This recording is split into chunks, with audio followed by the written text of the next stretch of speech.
Ayan, kuya. Ano po ba sakit nyo? Sa baby ko po. Anak nyo? Sa anak? Anak nyo? Ay, ba't kayo? Ano nangyari sa inyo? Meron po ako hitaman. Kaya may nakasal pa kayo sa ilong? Ay, mabuti ano pa kayo? Nakakalakad pa kayo sa mga ganyan na ginagawa. Baka hikain kayo dyan sa daan. Para sa anak ko po kasi. Asan ang anak nyo? Andiyan po sa may emergency po dito po sa Sangkol. Huwag kayo iiyak. Lakasan lang po nyo yung loob nyo kasi pagsubok yan. Pag kaya nyo, basta't pagsubok, kayanin lang nyo.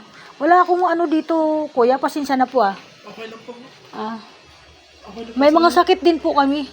Ako po, high blood, diabetes, nga malala.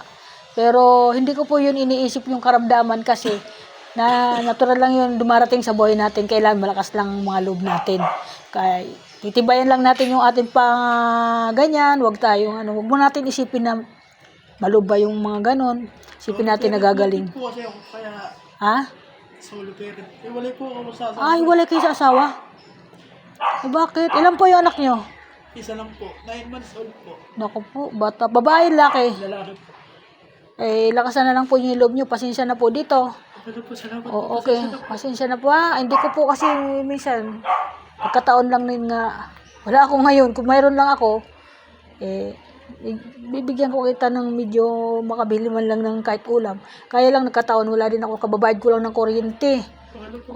Thank you Ingat kayo lagi. Panalangin ko na lang po yung anak. Ano pangalan anak nyo? Jan Sayod po. Dan Sayot? Jan Sayod. Sayod. Hayaan mo mamaya sasama ko sa panalangin. Salamat po. Okay, thank you. Pati ikaw na rin at ingat ka. Ingat ka, kuya. Salamat po. Sige po. Thank you. Sige. Wawa naman si kuya, guys. Kung mayaman lang po ako, tinulungan ko yan. Isa din po tayo na may mga karamdaman. Kaya kung ano lang po, kahit lang po siya na kahit pang merinda lang po, okay na yan.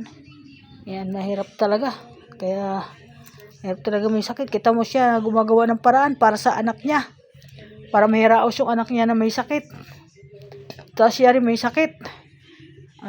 Ang hirap din ng ganun buhay. Kaya wala rin akong magagawa. Kaya panalangin na lang din natin si anak niya, sayod daw, na sana hipuin ng Panginoon. Hipuin ng Panginoon siya na bigyan siya ng lakas at kagalingan sa kanyang karamdaman. Ama, kayo na lang po ang bahala sa kanya kasi kayo lang naman makapangyarihan na natutulong sa may mga ganyang karamdaman. Lalo na yung tatay na humihingi din ng tulong na may karamdaman din. Medyo nakikita ko nahihirapan nga po siya huminga. Yan po parang siya tuloy yung malala na may sakit. Kaya okay, thank you. Magandang hapon sa lahat. At ingat po tayo sa lahat ng mga busing.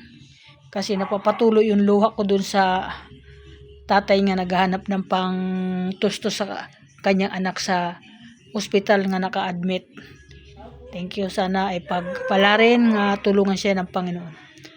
Bigyan siya ng maraming Thank you so much. Bye-bye. Ingat ang lahat.